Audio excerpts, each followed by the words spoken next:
If I lose my voice, I want to welcome everyone to today's JAZZforum. I've been really looking forward to this one because I think too infrequently we don't know about the great work that individuals are doing at UDC, and even less about their professional life. And in addition to that, I thought it was also a great opportunity for our students to see other career options outside of the traditional ones in their field.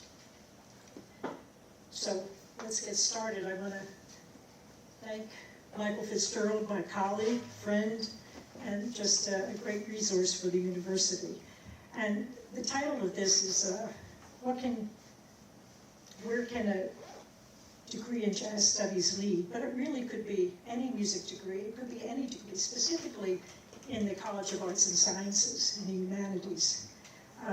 For Michael, the answer was not to performing and recording, which we traditionally think for a jazz studies degree, but instead it was to teaching, research, and writing.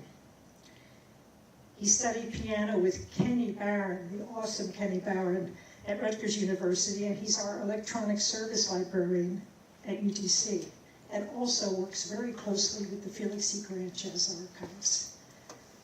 He's co-author of the award-winning biography, Rat Race Blues, The Musical Life of Gigi, Gryce, and contributor to DC Jazz, Stories of Jazz Music in Washington, DC. So Michael, thank you so much for sharing Thank you. with us this afternoon. It's a pleasure to be here. First of all, what's your official position at the university? So I'm a tenured full professor in the UDC Learning Resources Division, and my job title is Electronic Services Librarian. That means I manage all the online resources, the databases, the ebooks, the e-journals, the library catalog system, the digital repository, all that stuff. I also serve on committees, and I represent the Learning Resources Division for the WRLC, the Washington Research Library Consortium. But in college, you majored in jazz studies. How did you arrive at this point? Well, this is the long story, but hopefully that's why you're here. And I have notes because it was a long time ago. I was born in suburban New Jersey, and I started studying piano at the age of 3. I had a great local music teacher in the public schools in New Jersey. I studied clarinet and then saxophone in the public schools. I became interested in jazz when I was in middle school, and I have been directing big bands since I was in 8th grade. I enrolled at Rutgers University, which is the State University of New Jersey, not with the intent of going for a degree in music, but thinking about computer science, but with the idea that I would still take some music courses and do some things there. So immediately, my first semester there, I was playing in jazz ensembles, and I was taking lessons with Kenny Barron, as well as just sort of the standard prerequisite music courses that they had. Just sort of what do you need to do if you want to have more? And I did want to have more. I just wasn't planning on doing the whole degree. Things change. So in my 3rd year, I transferred from Rutgers College, which is a liberal arts college, to Mason Grove School of the Arts. And I was then a little bit behind in terms of doing a music degree, so I had to sort of catch up and do all the prerequisite courses and keep everything going there. But at that point, I was studying with sort of the big names in jazz that they had on the faculty there. They were all full-time faculty members. So guitarist Ted Dunbar, trumpeter Bill Fielder, bassist Larry Ridley, saxophonist Mark Kirk, Michael Philip Mossman, the trumpeter who was running the big band and teaching arranging. And I played in the big band in my last 2 years there. And then I took all the courses that are involved with that, which means composition and arranging, it means jazz harmony and theory, jazz improvisation. But I was also taking, I studied electronic music with Dan Good. I studied computer composition, just things that were of interest to me. I also sort of, with the idea that, while I'm here, what else can I do? As an undergraduate, I took graduate courses in jazz history and analysis, and it was that point that I was introduced to the Rutgers Institute of Jazz Studies, which is the foremost research library for the field of jazz. At this time, I was making good contacts. I was preparing music notation for my jazz professors. I was performing, doing jazz performances with fellow Rutgers students. I was also, playing in local rock bands, playing with folk musicians, doing a lot of different things in New Jersey and New York and Pennsylvania. And that resulted in, a few independently produced records and, some attention in the local music press. As graduation neared, I thought about what was next. And I realized that a degree in jazz studies, at least in my perception, because I didn't have a nice lecture like this, a degree in jazz studies is not the most useful thing if you like to eat. And I did, came from a background, it's like, you work, you get regular paychecks, that's how life is. That's not the life of a jazz musician. And I could see this because I was, interacting with Kenny Barron. There's a lot of hustling. There's a lot of, I don't know what next month is going to be like. Is it going to be busy? Is it not? Who knows? And that wasn't really what I was looking for. And so, I also realized that this is a piece of paper that the jazz world doesn't care about. You can't take this degree down to the Village Vanguard and say, give me a gig. They don't care about that. The rest of the world looks at that. You have a degree in jazz studies. They don't care about that. This is not the most important thing in their eyes. They don't value that. So I thought about what else could I do. And I had, like I said, I've been directing big band and have been sort of involved in music education and teaching privately and things like that. So I said, you know what? I could stay around at Rutgers and if I did 2 more years, I could finish the master's degree, which I'd already started taking these graduate courses. And so then I'd have a bachelor's degree in jazz studies. I have a master's degree in jazz studies. That's great. Again, not the most useful piece of paper. But I could also get the New Jersey State teacher certification, which is a useful piece of paper, and you can take somewhere and they will give you a job. So that's what I did. I ended up doing 2 more years and doing all of the remaining jazz work, including senior recital and all that stuff, and then at the same time doing basically a music education bachelor's degree. So you have to do all the instrumental methods courses and vocal courses, conducting, things like that, and then go and do student teaching. So go out, and I worked in local schools doing that for a semester. So that was great, and when I graduated, I then had these 2 degrees. I had the teacher certification, and then I applied for jobs. I ended up teaching in the public schools in New Jersey for 10 years.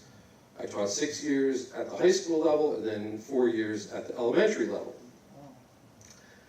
At the same time as I was doing that, I continued this research work that I had been studying jazz and was publishing on the internet. I had a website since 1996, which was a long time ago in terms of the internet. Also in print, magazines, and other publications. Did some lectures. I lectured at the State Theater in New Brunswick, and I lectured at the Institute of Jazz Studies. And the Institute of Jazz Studies became very, very important to me. Because I was a teacher, I had my summers off.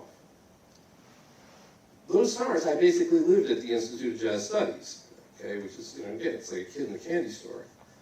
And so I became very friendly with staff, Dan Morgenstern, Ed Berger, Vincent Belote, John Clement, Annie Keebler, really top-notch, important people in the field of jazz.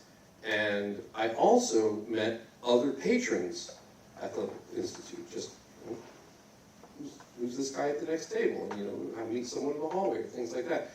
And these were not students, these were veteran professionals, authors, educators, scholars, researchers, people that were famous to me. People that I admired and respected, and I became friendly with them, and I developed these friendships into what eventually became an international network that I've maintained ever since online. So that was a big step for me, was making these connections and meeting these people. Were there any people there of particular significance for you in terms of? So two people that I met at that time developed into very extensive relationships. In the mid-1990s, I met Noel Cohen, who at that time was involved in researching saxophonist and composer Gigi Gryce.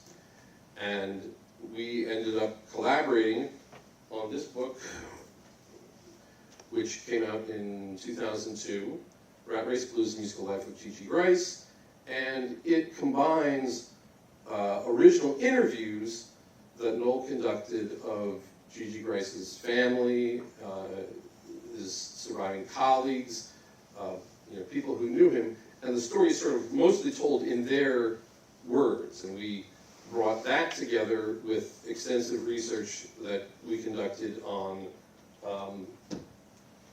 his recording career, his discography, we did genealogical research, we did all kinds of things to sort of flesh out the story of this man who, at that time, very little had been written about him, and most of it was wrong. And so we corrected a lot of myths and mistakes that had been just, for decades, had been in existence in the little bit that was known for him. And the book was very well received, got good reviews in the jazz press. It won the 2003 Arsk Award that Judy mentioned. And we, in our small way, promoted this. And we did book signings, and we did lectures, and radio, and a little bit of television. I appeared on NPR All Things Considered talking about it. It was a little big deal. I remember we came down here, and that's the first time I met Rusty, was when I came down here with Noel talking about the book. So meeting Noel, and Noel's someone that I still am in regular communication with, and we're still collaborating. And I also met Steve Alvin, and Steve was involved in designing a computer discography database application. And he's not a discographer himself, he is a computer programmer, but he recognized the need for a specialized tool. And so I, as a discographer, served as sort of an advisor to the Brian program. Brian is named for Brian Rust, who was a pioneer discographer, an English discographer, in the 1950s and later. And so that is, the story of that is sort of told in this book, which is by Bruce Epperson, and is called More Important Than the Music. What could be more important than the music? Well, discography, he says. And so that was something, I've spent a lot of time and thought on the history of discography and its development, researching that, how did it get to where it is now? Discography is a very specialized thing. Not many people care deeply about it. There's many, many, many people who like to use the information, okay? Much smaller number of people who will do the research and create, new discographies, and even tinier number of people who are interested in sort of the backstory of it and the history and how it came to be where it is. I would say that, in a different world, discography would be taught in academia at the graduate level. It's more complex than library cataloging, which is taught at every library school, but it has a much smaller application. It's not something, obviously, you need library cataloging for everything, in your library. Discography, you're talking about a much smaller subset. But that's one of the things that I got involved with Steve Albin and continue to this day. Right now I'm beta testing the latest version of the Brian program. And you have access to this through your website as well. Right, so Steve and I have a website, which is JAZZdiscography.com, and I don't know, that's about 25 years old or something like that. That in addition to, this is how you get the application, but this is also where I publish all my discographies and other Brian users publish their discographies. So it's a small compendium of jazz discographies that's available, and it's all free on the internet. Well, in 2005, you made a really big change in your life. Can you tell us a little bit about that? Yeah, so at that point, I've been teaching for 10 years, and I realized that I had these two worlds. And the public school education world, they didn't care about this other jazz research world that I was involved in. For example, my principal, when I was, when the book was published, I, said, hey, look, my book was published. Oh, that's nice. My principal had the view that this was a nice hobby for me. Whereas if I were teaching at a university at that level, and I published this new book, well, that would be considered like professional scholarly activity, and that would be a big deal. So I sort of thought about this, and I considered the alternatives. I wasn't sure that I wanted to become a music, professor in the music department of a university. That wasn't really what I wanted to do, because it again, this idea of research was important to me, and writing and things like that. And I know that there is some of that, but it's still more focused on the teaching aspect. And that's what I was already doing the teaching, and I wanted to see about making a shift there. But as a researcher, I sort of had long realized that the people who know the secrets are librarians.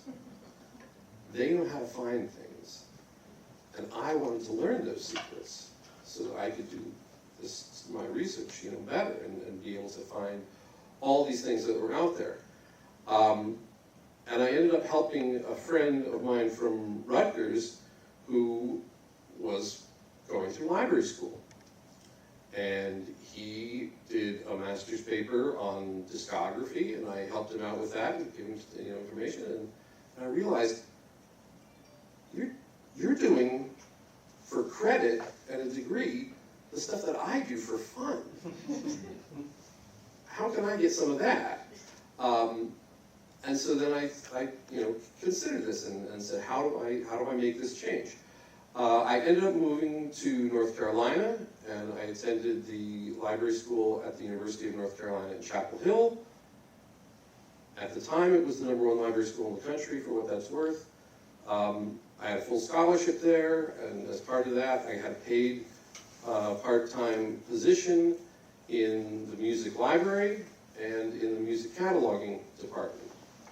And I think my book and the research, the experience that I had prior to that, I think that must have played a part in getting those awards, because people could see that I was already living in the academic world. I was already doing those things. It wasn't like I had potential to do that. I already had sort of proven track record in doing that. My time in library school was fantastic. I was doing everything that I wanted to do 100% of the time. I would go to classes that I wanted to be in. I was meeting people that I wanted to meet. I had a sort of a focus and a direction that I never felt like I was just sort of checking a box or jumping through a hoop. I was able to just sort of tailor every course assignment, every project that I was doing to fit what I wanted to do. I mean, at that time, my thought was I would like to be a music librarian. So work in a music library and be responsible for music collections and be interfacing with authors and researchers, this kind of stuff that I was already doing at the Institute of Jazz Studies. And then there would be paychecks involved, regular paychecks, which sounded like a real good idea. And so I love my time at library school. And again, remember, I wasn't paying anything, and I was getting paid, so that was another very nice thing. It was like a buffet. It was all you could eat thing.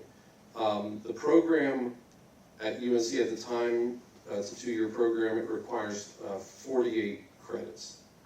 I ended up doing nearly 80 credits because I just wanted more. And so I took everything that I could possibly take. If I could see some sort of connection to being a music librarian, I would do that. So I took everything involving cataloging, everything involving archives, archival description, reference, collection development, digital archives, XML and databases, rare books, academic librarianship, all kinds of things. I also did field experiences where I worked for a semester at the Duke University, because Duke is right near Chapel Hill, at the Duke University Archives, and I worked at the UNC Southern Folklife Collection.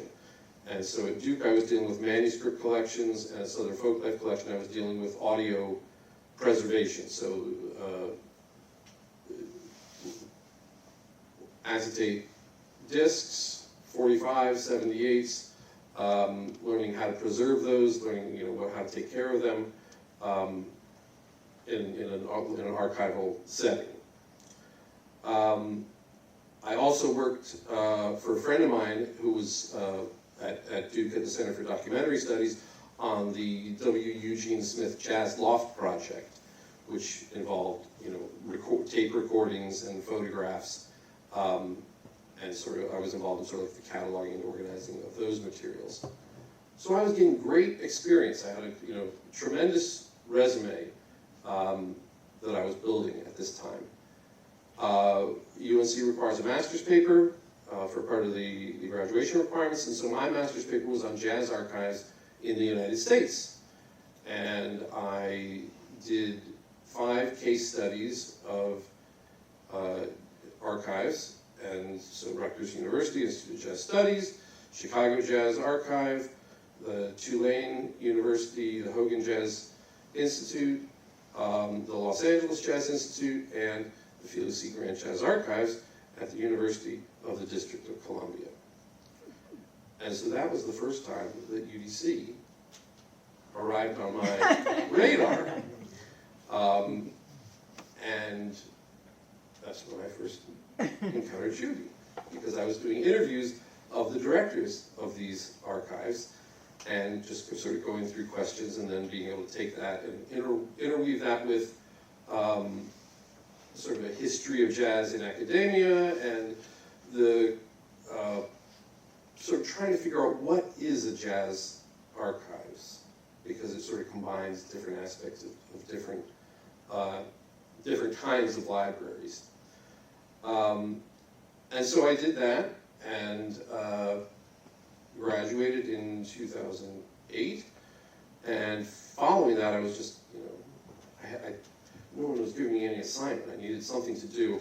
And so fairly soon after that, I decided that I had this urge to make a contribution to the scholarly world. And so I founded Current Research in Jazz, which is an online open access journal. And that's now in its, 17th year. And so that's published articles, from people around the world, and in some ways, sort of pioneering in its own way in the jazz area, because I think I was looking and seeing what was going going on in the library world and all the things that they were doing in terms of open access journals and scholarly publishing, and saying, well, nobody's doing that in jazz. How can I apply that to this field that I'm interested in? And so that's been going ever since.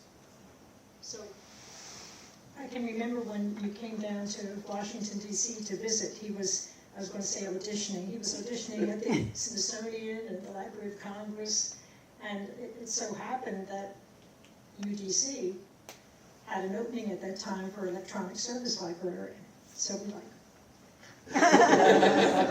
And yeah, so that was, I remember that day very well, and I had talked to Judy on the phone. We had never met. I had never been here on campus. I just said, well, I'm going to be in the area. I'll stop by. I didn't call ahead or anything. And I got to see the archives. I got to meet Judy, and said, oh, well, what's going on? I said, well, I'm looking for a job.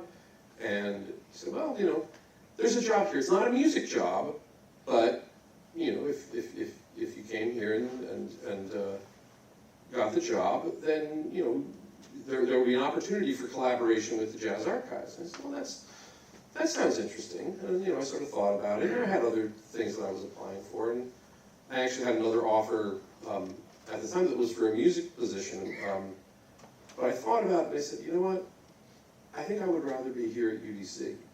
I think I would rather be where there was a strong jazz interest, because again, when you're a music librarian, you're not focused on jazz. You could be dealing with a lot of classical music. You could be dealing with other kinds of things, and I wanted that. And I said, I also like the idea of the DC area as opposed to the other job, which was not in such a big city with a lot of activity.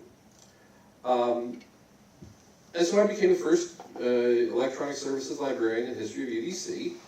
I enjoyed a lot, I learned a lot with that, especially that first year. I had not done, hadn't worked as an electronic services librarian, hadn't had that experience, but I picked it up because UDC is a member of the Washington Research Library Consortium. There are other libraries in the area, and so I went over and I met with the electronic services librarian at American University, and she sort of said, well, this is what the job is, and this is how you do it, and you have any questions, let me know. And very great relationship that I established with other librarians in the area, and I think we doubled the collection of electronic resources in my first year. Again, this is something that UDC had this sort of toe in the water in these areas, but now they said, now we want to get serious about it. We're going to hire this person to take care of that for us. At the same time, I'm thinking about the archives, and what can we do? What can we do together? Even before I arrived, the Will Friedwald collection arrived.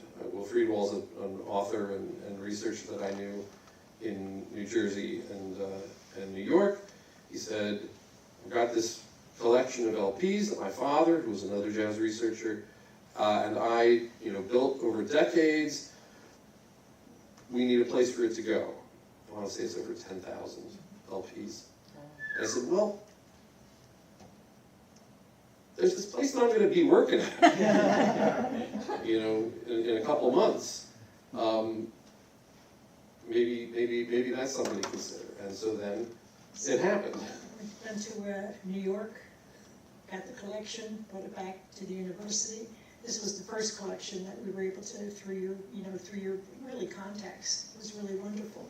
And most of these, just to know, these are part of our JAZZforum series, so you can really hear a little bit more about it going into our digital collection, and you can see the JAZZforums where Will Friedwald was interviewed here and talking about the collection, and several other, I think the Gigi Gryce book, we have a JAZZforum on that as well.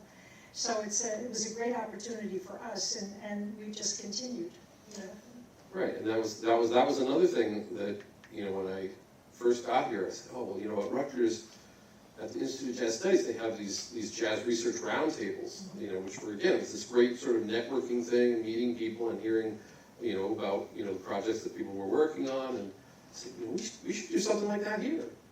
And Judy said, okay.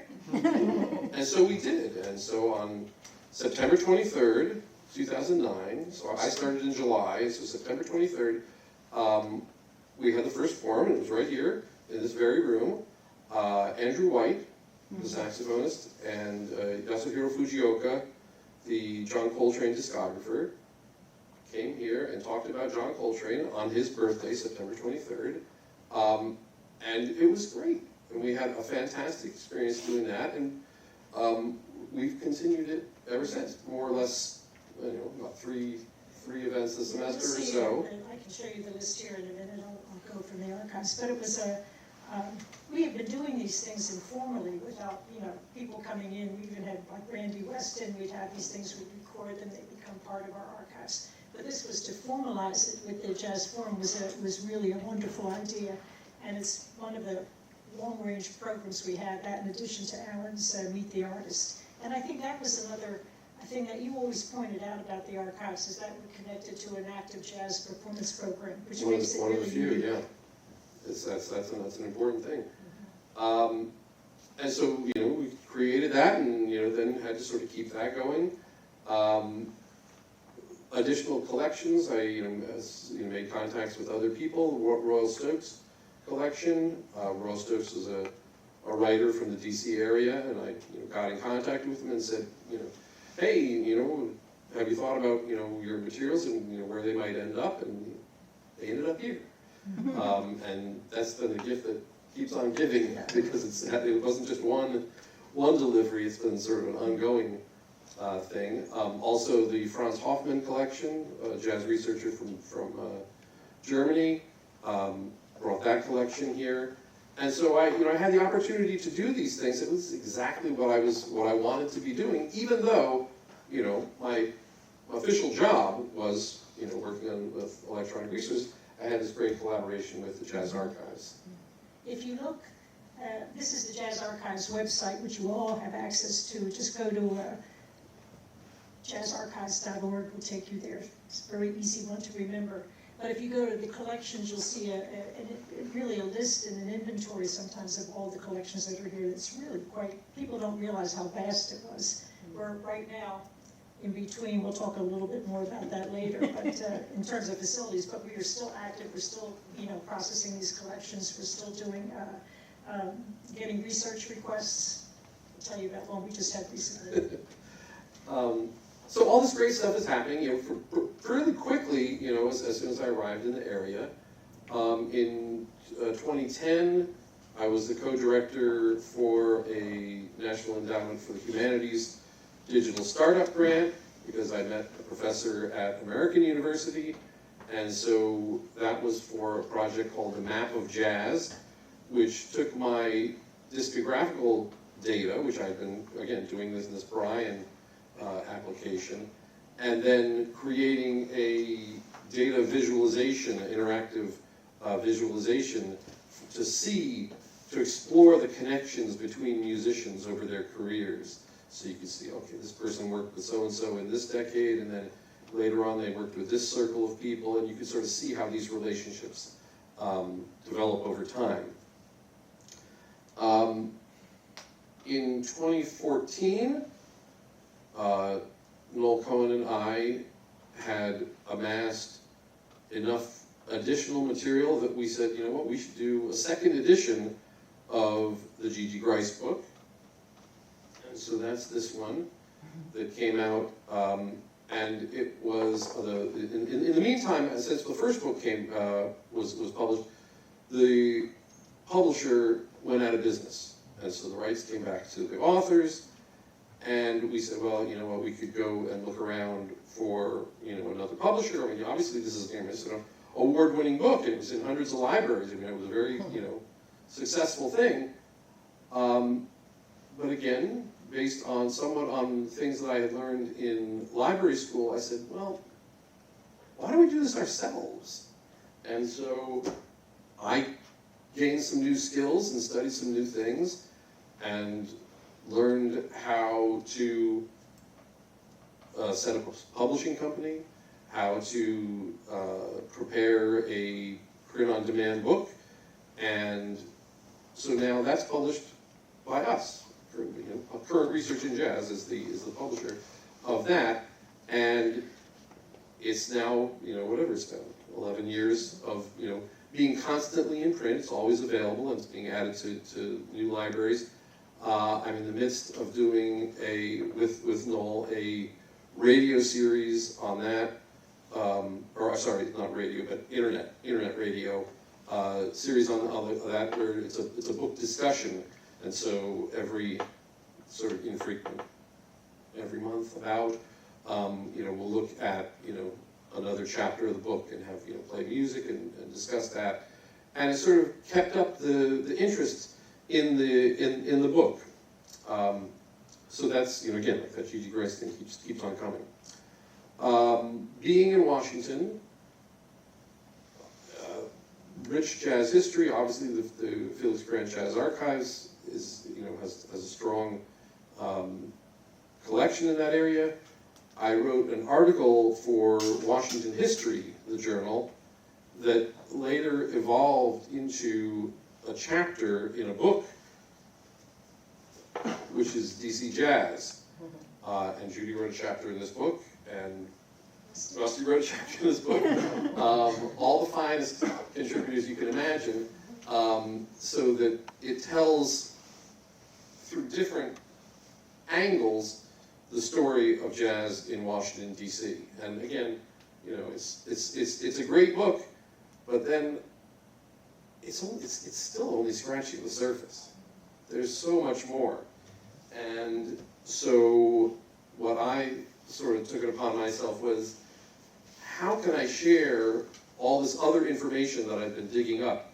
And so I created a DC Jazz Encyclopedia section on my website that covers people and places, clubs, performers, over the history of jazz in Washington, D.C., and that's just, I don't know what I was thinking, because that's just, it's a ridiculous project that is never ending, but it's a lot of fun. And so I'm always constantly adding more to that, learning more about what was going on in certain places at certain times, and just sort of documenting that, because I think what we found in the when we would have people come for the JAZZforum and do an interview, is they would tell a story and they'd mention something and say, well, I want to know more about that. How can I find out more about this particular club or this particular event? So this helps to pinpoint that. So it involves a lot of newspaper research, archival research, going in and sort of digging stuff up and then presenting it on the website. You also ask people to contribute to that as well, don't you? Yeah, and so it's been tremendous, because people will write in, just sort of comment on the pages, and they'll say, oh, I was at that show. Oh, I can tell you about, I remember that club, and it was such and such. Somebody will say something, and so sometimes even the commenters get into conversations with each other. So it's a great experience, and I'm looking forward to continuing that. I've also been involved in this book, which is the autobiography of clarinetist Perry Robinson, and so I prepared the discography for this. That was published. That was actually published right around the same time as the first Gigi Gryce book was done. And so then I'm also maintaining the discographies on the website, JAZZdiscography.com. So there's lots of things happening there. In terms of the UDC, sort of job activity, we migrated all of the digital collections to a new platform, which is now called JSTOR Digital Stewardship. So that was in 2023. We've been adding and updating new materials. We added the collection of all the Calvin Jones Big Band Jazz Festival programs are now up there.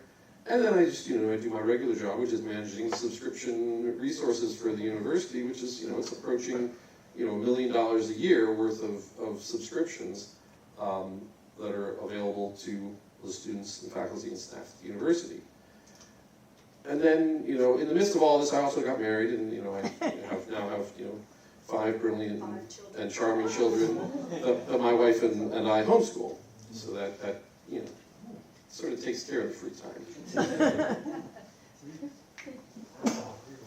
And so that takes you up to, you know, this minute. I think, I guess everything that you've done, all the skills and different areas that you worked in really gave you the advantage of pursuing the work that you have. Yeah, and that's, I mean, that's something that I've really thought about, is, you know, what, all these different things that I've done, you know, have brought me into different areas. And so I made a list of 15, and maybe there's more, I don't know. But, you know, performance. Okay, so I'm studying with Kenny Barron, and I'm, you know, doing it, piano major. Composition and arranging and orchestration, you know, writing for a big band, writing for a small group. You know, when I was teaching, I was writing for whatever student ensembles, concert bands or, you know, chamber ensembles, things like that. Going back to the, you know, again, when I was, you know, in the 1980s, I had, you know, an interest in electronic music and computer synthesis, analog recording, digital recording, you know, technology, things like that. As someone studying jazz as a player, but also as an arranger, transcription, ear training, transcribing a melody, transcribing, you know, a whole arrangement, transcribing a solo, you know, getting, you know, being able to create whatever I needed. For the most part, you can't go out and buy, you know, a transcription of the particular thing that you're interested in, so you do it yourself. And so I developed those skills, and then also related to that, computer music notation, being able to prepare scores and parts. You know, again, something that I was doing when I was, you know, running big bands, or running, you know, when I was teaching, running, you know, concert bands, jazz bands, things like that. Understanding what I call oral analysis, being able to hear something and understand what's going on without looking at the score. Okay, without, you know, again, jazz is music that basically, there's not a lot of scores, it's improvised music. But being able to hear something and understand it, and then also that helps with in the discography field. When you have a recording, well, what's happening on that recording? You're going to describe it in a discography, but you have to hear it to get that information. It's not something that is already written down. Obviously, music history, you know, knowing stylistic development of music and things like that.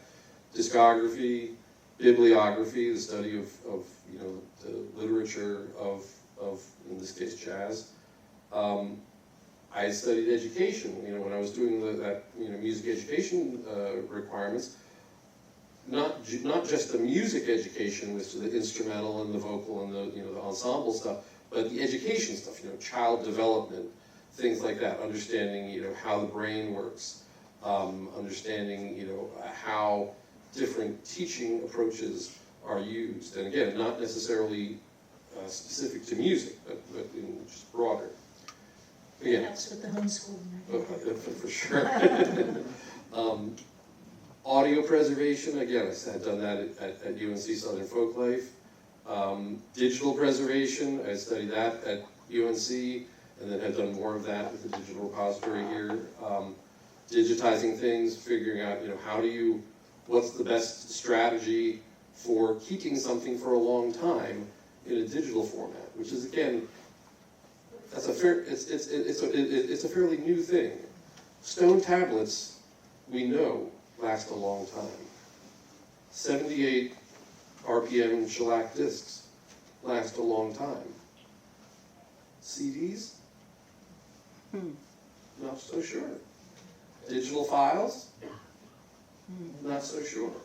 So we have to have a different approach to those things, that constantly migrating them and checking them and making sure that these happen. And it actually turns out the digital preservation is more expensive than analog preservation, you know, preserving the physical item.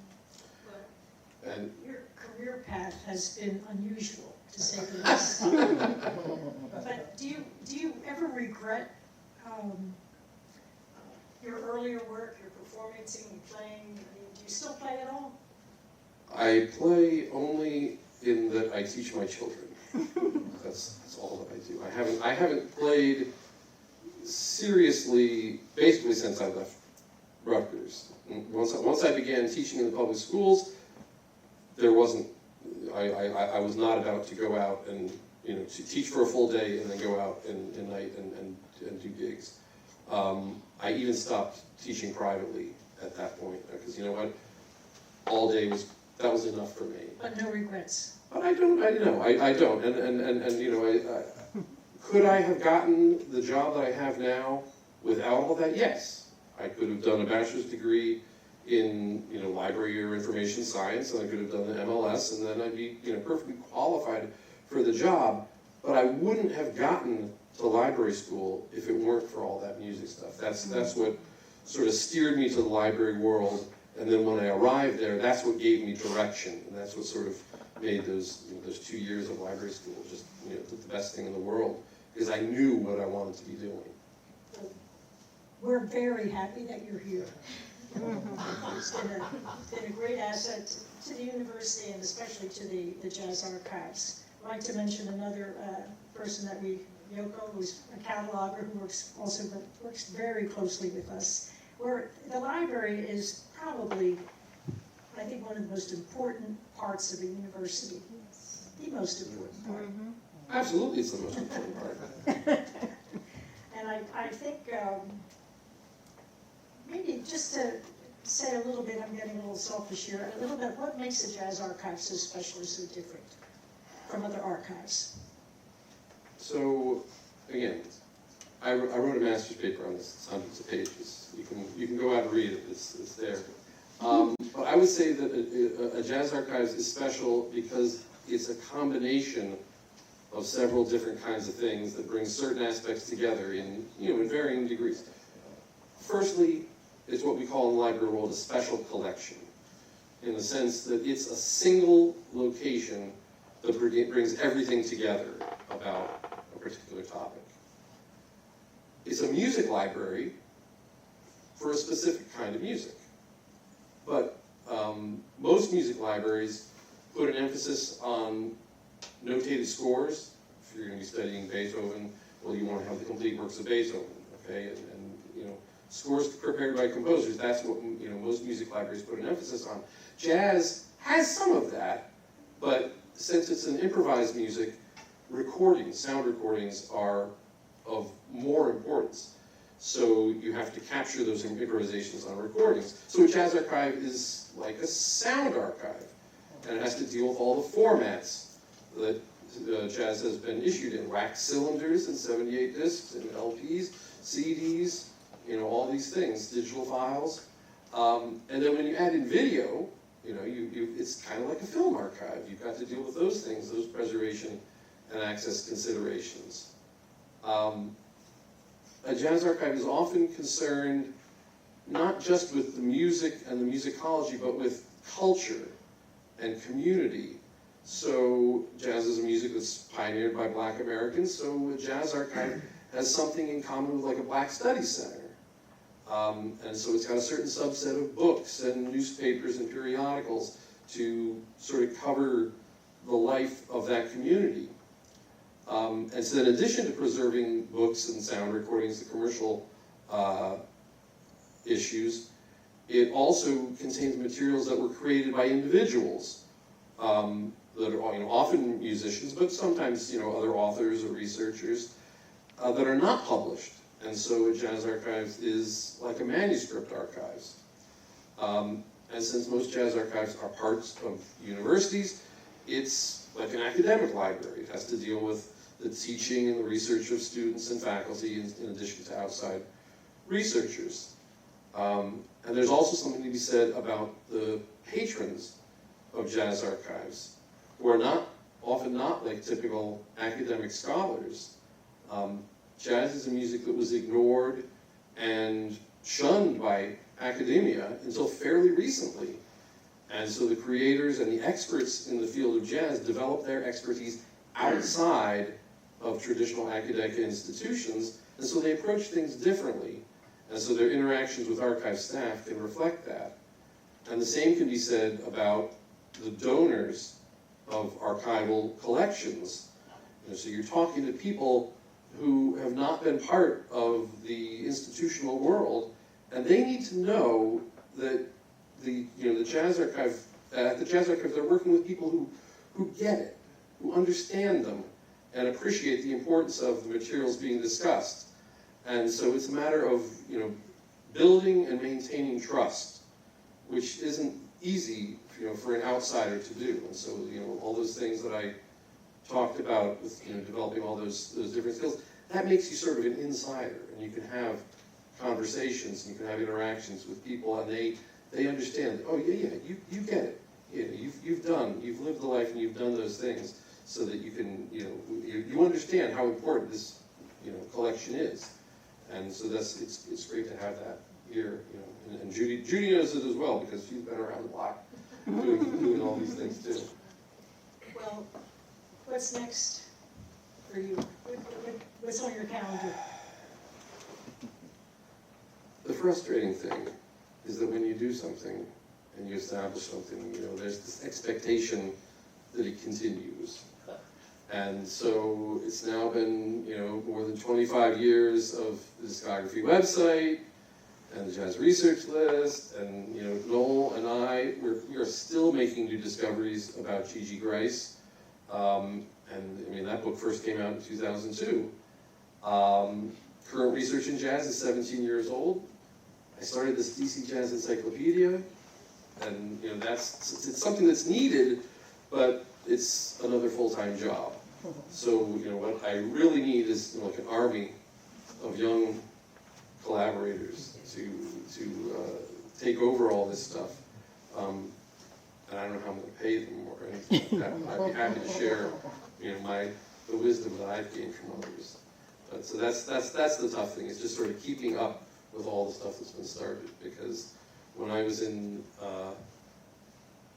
library school, I could devote 100% of my existence to this kind of stuff, and it's like, no, well, the family does make some demands. Perhaps we'd like to take some questions now. Yes, it seems to me that researching discography is difficult enough, but researching performance is even more difficult. And some research you did helped me pinpoint the date that I interviewed a very important artist, Mark Blakey, in the mid-1970s. And you published on a website every performance that you can come up with of Art Blakey and Art Blakey and the Jazz Messengers. Sort of even forgot about that, yes. Do that. And is it still available? It's definitely still available on my website, and that's something that I am continuing to research, and I get a little more information, and I sort of have a database that it goes into. I have to get a little better about publishing it and making the updates. But that's the idea, what I call the idea of chronology, where discography is a subset. And so chronology looks at everything that this artist did in their career. And so a lot of times authors and researchers get focused on the record sessions, because that's what you have the artifact of. But I've done a lot of work in chronologies, because sometimes that will contribute to discographies in sort of positive and negative. Sometimes it confirms things, but sometimes it also refutes things. It says, well, you know what? People always said that this happened on such and such a date, but I've got a newspaper review that says that the band was hundreds of miles away doing this, and this is, I've got confirmation of this, so something's wrong about this. And that, again, discography and chronology work, it's detective work that you have to come in and try and piece these things together. But chronology is to me, it's sort of the umbrella piece, to discography. I mean, discography is super important, but it's not the whole picture. How do you find these dates? How do you know when Art was playing as a sideman in Pittsburgh somewhere, before he became part of this Billy Eckstine orchestra or whatever? So, I mean, in that specific case, I stand on the shoulders of giants. And when before Art Blakey got with Billy Eckstine, he was in Fletcher Henderson's band. Fletcher Henderson hired him in Pittsburgh and, brought him touring around. And Walter C. Allen wrote a tremendous monograph on Fletcher Henderson and did a lot of that great research in the newspapers, archival newspapers. And again, this was published in the early 1970s. So he was dealing with print or he was dealing with microfilm. We are in a fortunate time now that there's been a lot more digitization of historic newspapers. So I've actually gone back on Walter C. Allen's research and confirmed things and added to that and found a little bit more about things. We also start to see more digitization of photographs and collections like that. And it's some of them are ending up in libraries. Sometimes it just shows up on the internet. But using all those things, and then I have a database that it all goes into, and even if I forget about it, the database remembers. And so that later on I can say, oh, and I put make sure that I credit put a citation to the source where I found it, so that then I can see, okay, all this stuff fills in. So I can't even remember how many entries are in that database now. It's well over 50,000 entries in there. It's got all the Art Blakey stuff, but it's also got, I did a lot of work on Wayne Shorter's chronology. I did a lot of work on, Kenny Barron, a lot of work on, Old New Dreams. A bunch of people that are on the website, I'll go in there and do the research in terms of chronology, just throwing more stuff in there because I know that it's going to become useful later. And so a researcher will come to me and say, hey, I'm doing something on this, what do you know? And I can say, well, I know this because I managed to get these little citations from newspapers or magazines, or, sometimes it's just conversations. You hear somebody, they say something, I put it in there, and then later on, I'll get some other information that will say, oh, that must have been here, must have been this, and so you're sort of like triangulating these happenings. So that, to me, that's I love it. That detective work, for me is tremendous. I'm glad that there are people out there that appreciate it too. Certainly helps my lagging memory. Yeah, right. Me too. Our students would like to know some of the resources that are here too, the electronic resources. Go ahead. Yeah, so as a jazz studies major now, I'm learning the importance of learning the history and the heritage of this music. I have a couple questions surrounding that. How do you best suggest I use all of these resources to learn about the history? Like, is it just open it up, read something, like, what would you best suggest? The way that I have always enjoyed, and it's whatever, it worked for me, is I sort of follow trails. And it doesn't have to be a trail that someone else has set out. You can create your own trail, but it's sort of making connections. And so you find something that starts it off. Here's one particular record, or here's one particular performance that you saw, and so you know what? I'd like to find out more about this person. Discography is great because it sort of lays out, well, what else did that person do over the course of their career? What was their first record? What was their second record? What was, here's the record that you're talking about in the middle of their career. What did they do next? What did they do before that? Who were they working with? Then you sort of go sideways, and you say, well, who are the people on this record? Who are their musical associates? And then you sort of follow those trails, and it sort of relates to what I was talking about with Rusty. I call it a confluence, sort of a merging together of different streams. And so each musician has their own activity, but sometimes they intersect with another musician, okay? So if you're, I don't know who you want to talk about, if I want to talk about, the late, great Jack DeJohnette, who died the other day, well, he came from Chicago. He was playing with certain people in that area. He moved to New York in 1964, played with certain people there, joined Charles Lloyd in 1966, He played with certain people there, played with Keith Jarrett, Cecil McVie, Charles Lloyd, okay. He then went on, played with Bill Evans, different circle of people, played with Miles Davis, circle of people there, went on, you know, doing these other things, making these records as a leader, you know, playing with different, you know, groups, different combinations of people. Sometimes people come back, and so, okay, well, so he's playing with Keith Jarrett in Charles Lloyd's band, but then he's playing with Keith Jarrett in the Standards Trio in the 80s up until, you know, 2000 or whatever. And so you see common threads, and you find out about those. Okay, you know what? I need to find out more about that. And then as a musician, you know, you're listening, and you can then sort of compare. Well, what's he doing on this record in 1960 whatever, and what's he doing on this record in 1990 whatever? You know, how has he developed? What has he done differently? How is he the same? What makes him special? What is it about this musician? Obviously, you know, you have a connection to the musicianism, something connected with you. What is that? You know, figuring it out and analyzing it and figuring out why do you want to know more? You know, what makes that musician special for you? And unfortunately, you know, a lot of what has been done in terms of jazz history has been sort of rigid. Yeah. And it says, you know what? It goes in a straight line. New Orleans, Chicago, New York, blah, blah, blah, you know.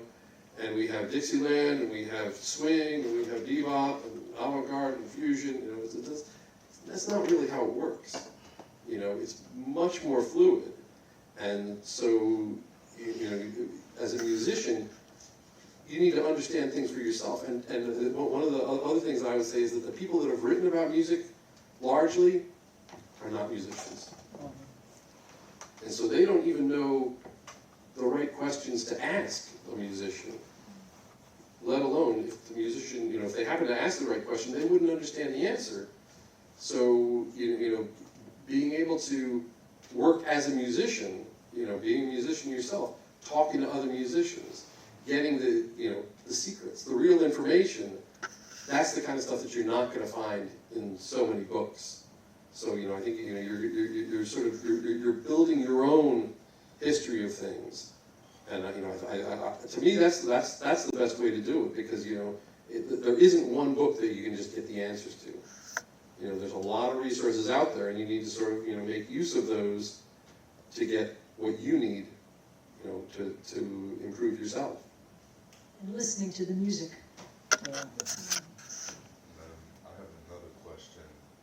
So I've had an interest in learning the history, but after hearing what you talked about, how do I, like, at my point now, you know, being an undergrad student, how do I begin to start looking into the archiving work and some of these things as a profession, kind of how you were talking about, how you put together a lot of these resources on your website for a lot of these stories. You know, how do I begin to, you know, look into that? Well, I mean, one of the nice things is there's a jazz archives here at the university that's got tremendous resources. In the electronic world, which is, again, it's available to everyone at the university, we've got two important databases. One is a discography database, it's called the Jazz Discography, that's available to everyone, so you can just, you know, you type in someone's name and you'll see, you know, believe me, it is not perfect. As a discographer, I say this because I know the mistakes. But it's a great start. You can use that, and then we have another database which is called RIPM Jazz, and it's a database of jazz periodicals, and so it goes back to to the 1930s. Actually, it might even go back earlier than that. You know, but like Downbeat from the issue number 1, okay, and you can type in a name and you can search that. And you can say, oh, well, here's, you know, this article about this. And the great thing about it's a full text. It's searching full text, which means you're not going to just find something that appears in the index. If there's a mention of that name, it'll bring it up. And so I've used that all the time to find the tiniest, like, oh, there's that Art Blakey research. You know, they'll mention something in an ad. They'll mention something in just in passing.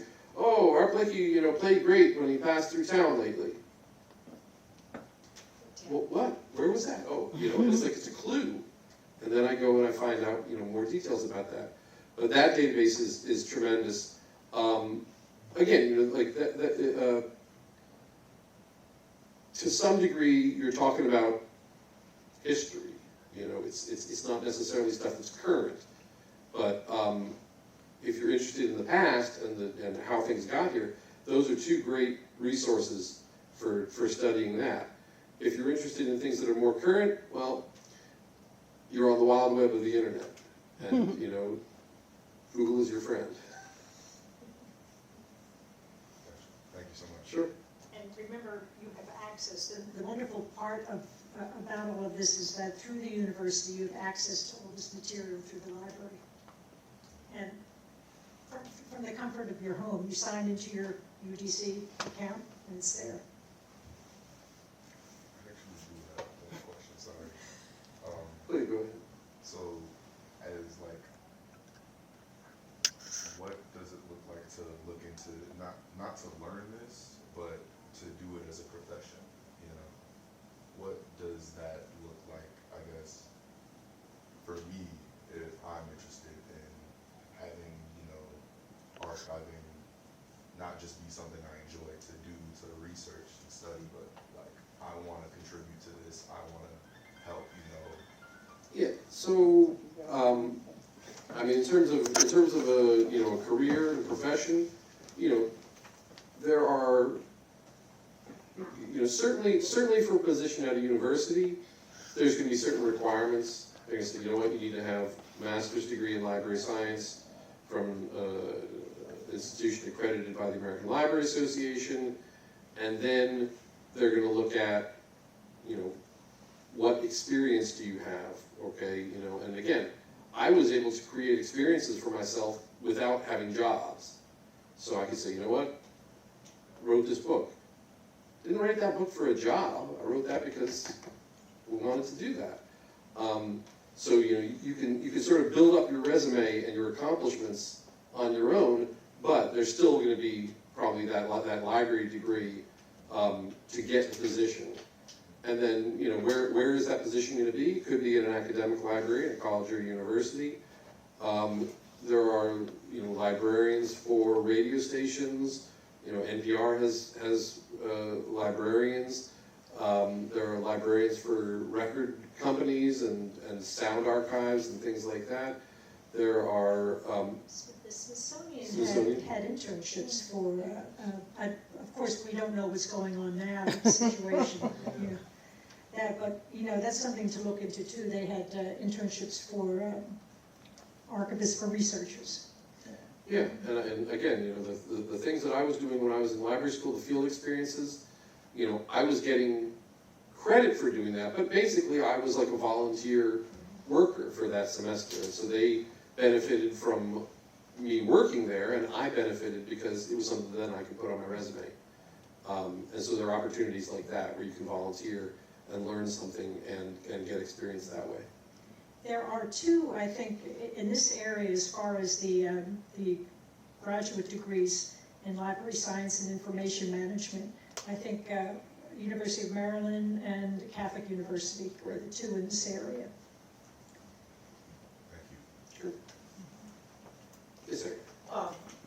When, where, and who, when did the word jazz come on the scene?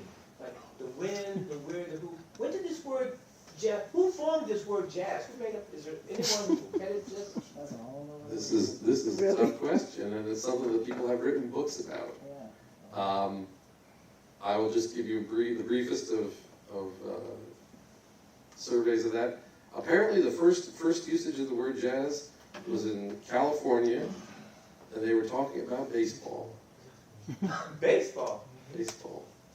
And so there was a newspaper writer that, you know, used this word to sort of mean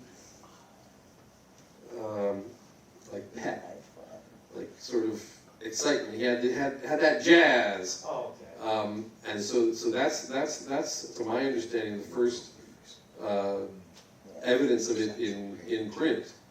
And then I guess that got transferred to, there was a music that had sort of that energy or that pep, and they put that onto that music. What year was this? That one, the baseball stuff, I think is 1914 maybe. Oh, okay. It's so right around the time of World War I, but in California. I want to say in San Francisco. But there's a researcher who's done a lot of work on that, and I'm not gonna. His name is Anthony somebody, and I can't remember off the top of my head. But he's done a lot of research on the history of the word jazz. Louis Porter is also. And Louis, yeah. You spent so much time at the university. What inspired you to? You said you homeschooled your children. What inspired that? That's a good question. I think mostly it's because I want to spend more time with my children rather than outsourcing them and letting someone else enjoy the benefits of my wonderful children. My wife and I will enjoy that. And so, when you homeschool, means from first grade to 12th grade, that you give them a diploma? Is that what you Sure. Thank We do it all. And there's lots of other people doing it, and everyone does it a little bit differently. Thank you. Sure. Any other questions before we? Hi. I've been enjoying your history, your life. And in that life, is there a most memorable experience that maybe involved meeting with a musician or getting the material of a musician that stands out? I have, there's a lot of great memories that I have, and sometimes it's as just like an audience member, being able to sit closer to Art Blakey than we are here, at Sweet Basil. Oh yeah, Sweet Basil. So things like that. Attending, meeting Dizzy Gillespie and meeting, Benny Golson and Benny Carter, Milt Hinton. Is there anything about the music? Is there anything that someone said to you that sticks out as a major? As a performer, as a musician? Anywhere in the field that is like a guidepost. Well, a couple things I can think of. One thing that Michael Philip Mossman, who was a trumpet player, and he was the conductor of the Rutgers Big Band when I was in that. I did independent study with him in arranging. And one of the things he said there's a difference between knowing something and knowing about something. Mm. And his example was, there are people who know about a fugue, classical composition form. There are people who know what that is, and they can give you a definition. But if you know it, you can do it. You can write a fugue. You've got the experience of really dealing with that on a different level than just something. Oh yes, I can give you a textbook definition of something. So that was one thing. I guess maybe one of the other things when I was studying piano with Kenny Barron, learning that C, D, and E flat, that's a voicing. That's a great voicing for a minor chord. Because I've never seen that in any book, but that was something that he showed me. Cool. A lot of the experiences that I had with studying jazz with great teachers was just being in the same room and experiencing them and being able to watch them and being able to learn. You just get being of the mindset ready to receive the information, and then they would do it and show it to you. And it wasn't a matter of them saying something; it was a matter of them doing it. But you have to be ready to receive it. Well, Michael, thank you so much. This has been a really rewarding.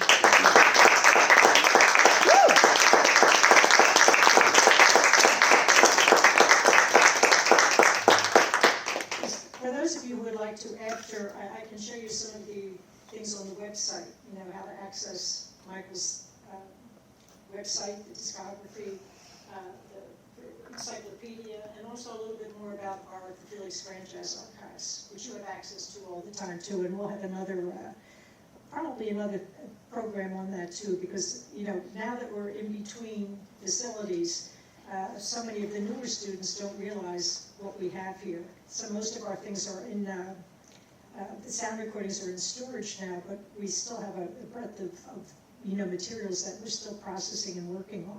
It's really a wonderful collection, not only for the university, but for the city. It's really unique. It documents the history of this, really, in a way, the history of the city, too. So thank you once again for coming and joining us. And please, those of you